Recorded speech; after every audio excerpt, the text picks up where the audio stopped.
Previously on Everyone Hates Mike. Vet school's gonna have to wait, because Mike's sent to the whack shack where you can't get a good sandwich. 15 years he's gluten-free, and the lack of pastry products makes him lose the power of speech. Carb deprivation finally drives him to bust that joint. En route home, he becomes so captivated by the concept of a Taco Deluxe Supreme he's told about, he tries to cut it out the guy's stomach. Next morning, Laurie drops off a flyer for a new mobile taco shack at Mikey's. Forgetting to wash her hands, naughty girl. Mikey, sniffing the salsa, is bewitched by the aroma and spends a day in search of that meat-filled treat. Waiting outside her school, he concocts a plan. He's going to host the Michael Myers Halloween homecoming party at his. He'll supply the famous Haddonfield hoagies, but he needs this tortilla teen queen to cater the heavenly hardshells. Bellowing out the instructions and invites, Mike tells Laurie and pals, hoagie housewarming at his. Remember though, it's BYOB. And tells Laurie to bring 300 hardshells and a gallon of guac. First guests show up at Cassidy Mike's, and it's Linda and her boyfriend. He's happy to see him, until it becomes obvious, not only are they tacoless, but these doofuses think that the B in BYOB stands for booze. When obviously it means bread. Michael's probably going to lose his loaf, because he's got the horn. The horn for corn.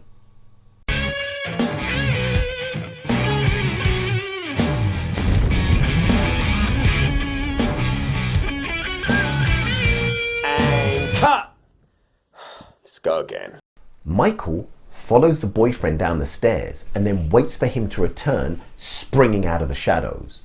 Last time he needed a bat and there was rage. This time he is strong enough to not need a bludgeon and there is no rage.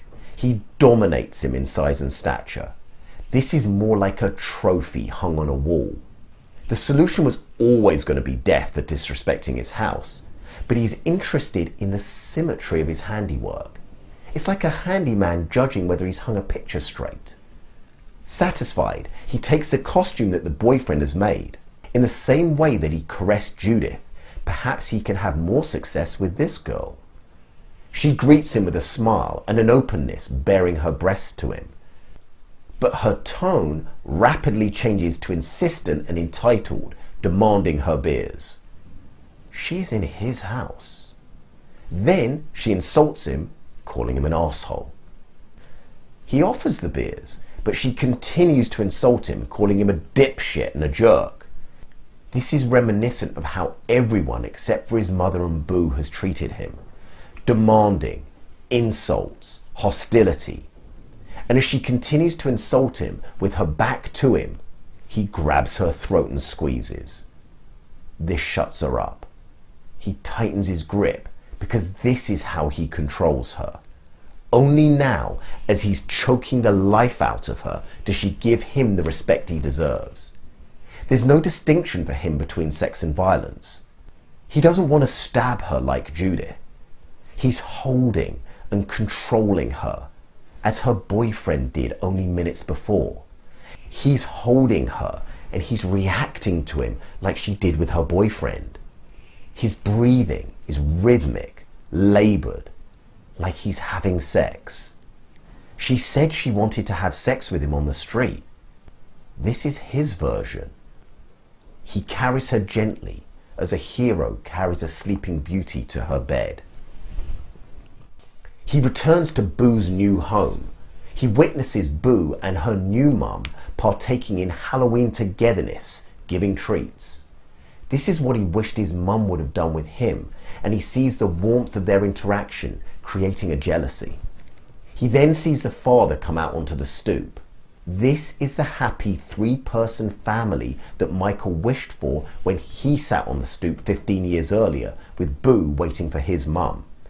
Boo has that, but this man, this useless smoking fool has replaced Michael in this image. This male imposter then asks this new mum for sex, sullying the image. Michael comes so fast and hard to kill him instantly. He dumps the body in front of the new mum like it was a bag of garbage and stands looking at her. It's as if to say, you think that's a valid male in her life? I'm the only male in her life. I love her and I'm going to punish you for fooling her into loving you and not remembering me. She crawls, like Judith did, away from Michael after his first assault. It seems he hasn't stabbed her. He's given her a head injury. He observes her helplessness. She goes for the phone, but Michael now communicates with her, the first person for the first time in 15 years. He explains as clearly as he can why he's there.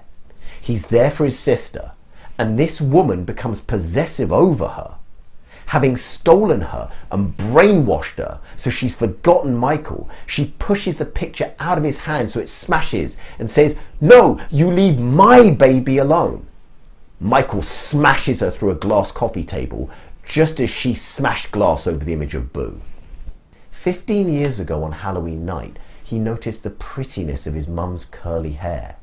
He grabs this woman by her blonde hair, inferior to his mother's, looks at her whimpering, assesses her worth, but she is nothing like his mother, and snaps her neck.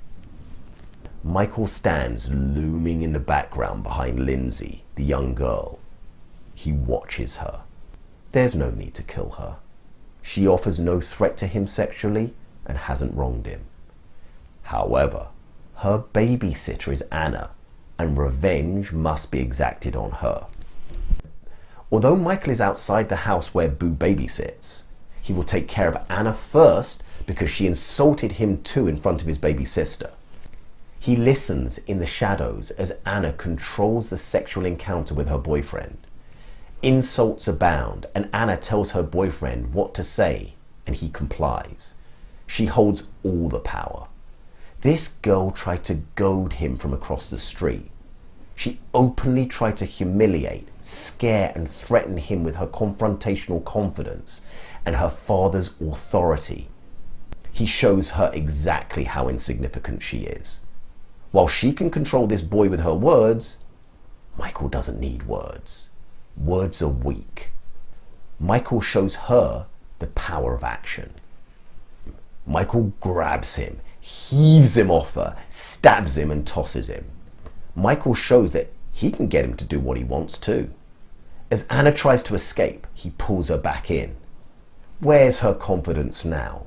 Didn't she gesture that she could take him? She runs screaming into the kitchen to the knife drawer. Michael gives her a second to get a weapon. She backs into a corner and tries to stab him. He decides to knock her to the floor rather than stab her. She has far too much fight still and is not showing him the fear and respect. She needs to be taught a lesson.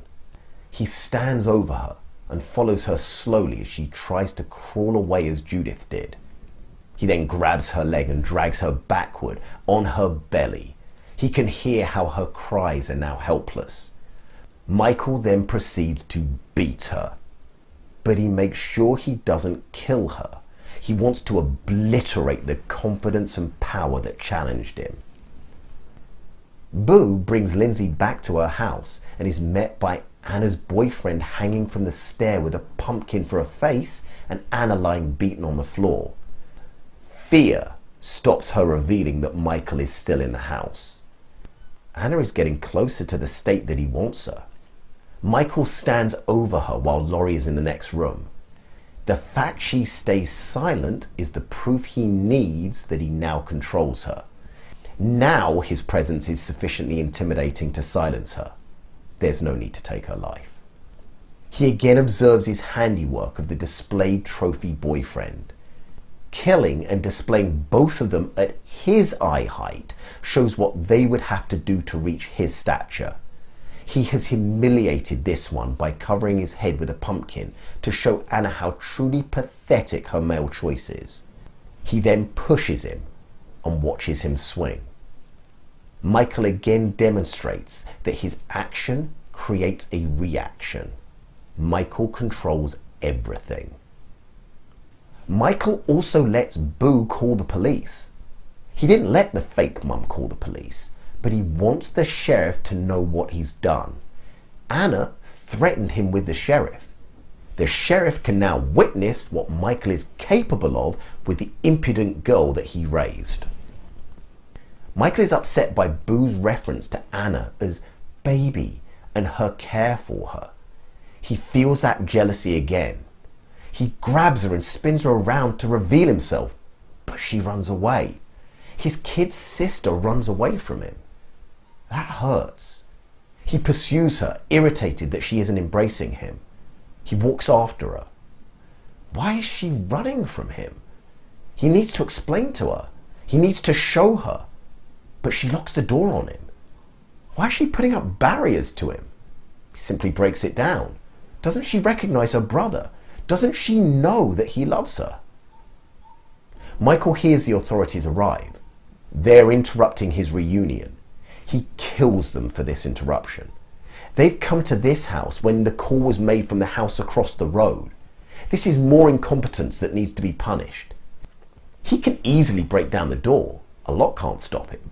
But he wants Boo to know and see that all these authority figures aren't to be trusted and can't protect her. They will lie and say it's safe when it isn't. Only he can be trusted, and he'll prove it. He kills the cop on the other side of the door. The other cop tries to kill Michael, so he reacts in self-defense. He then takes his sister. He's got no interest in the children, neither concern him.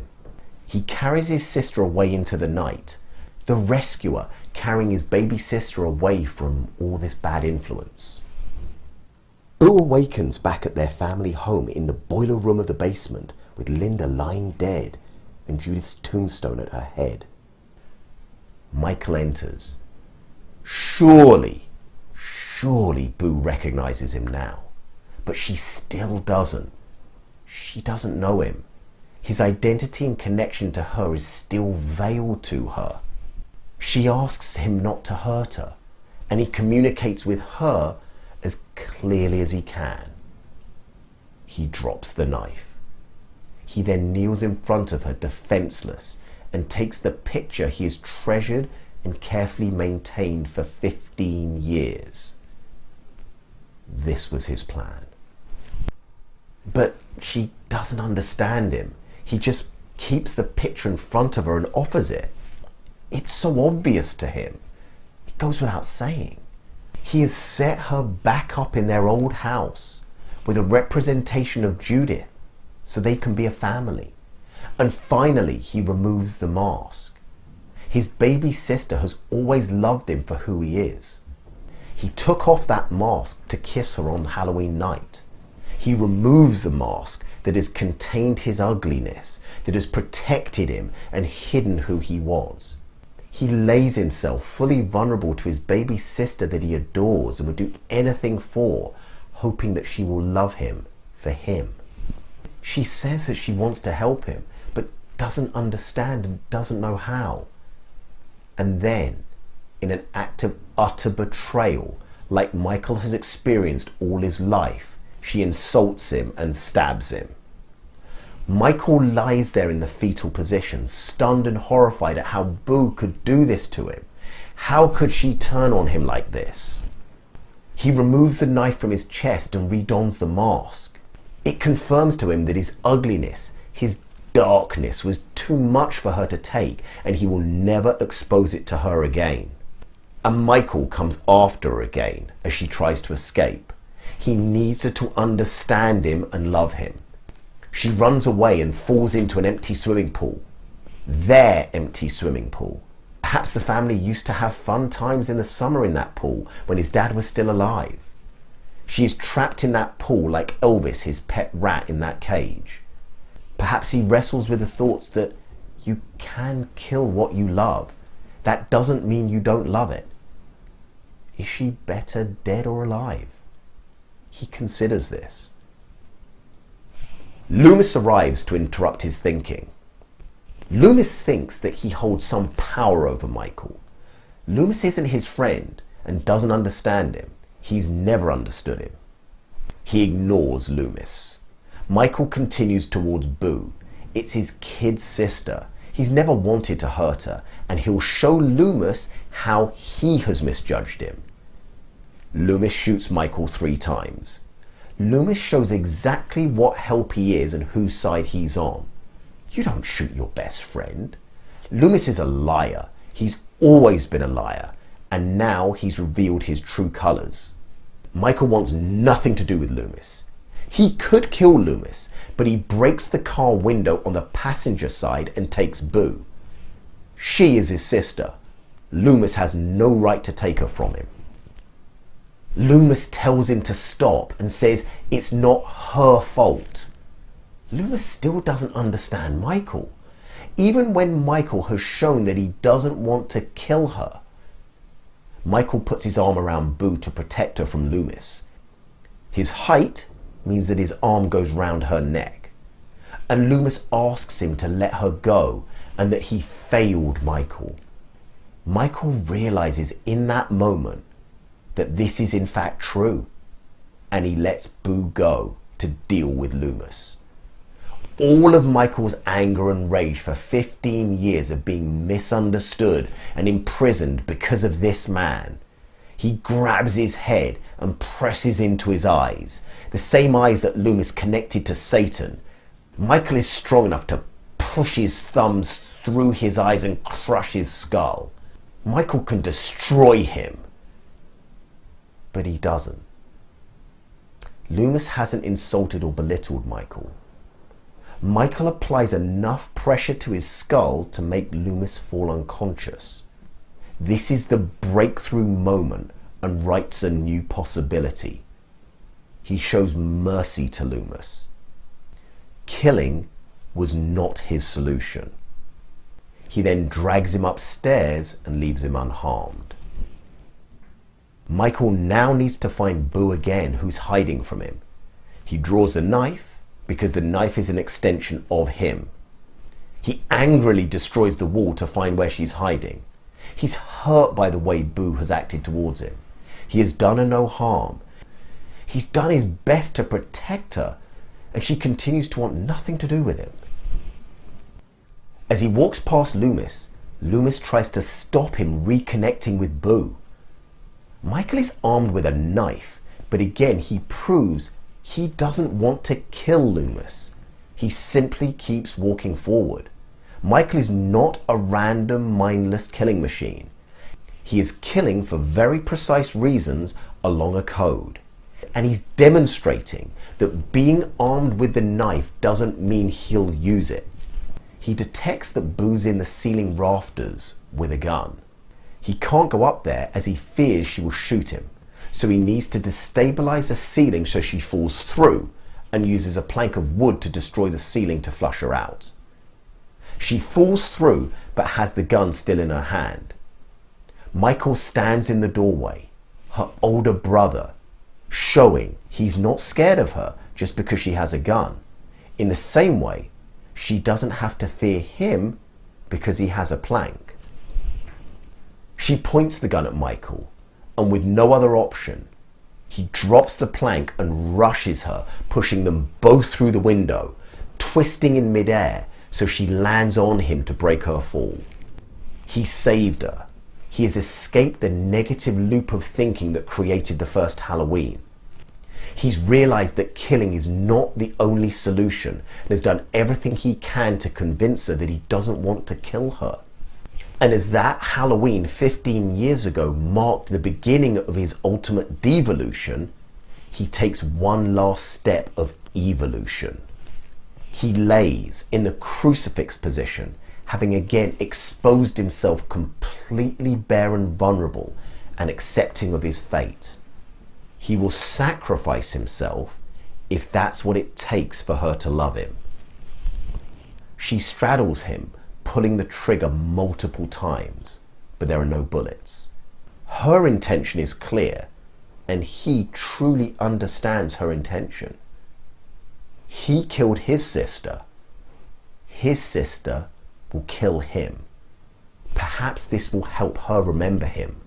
This will give them the deepest possible connection.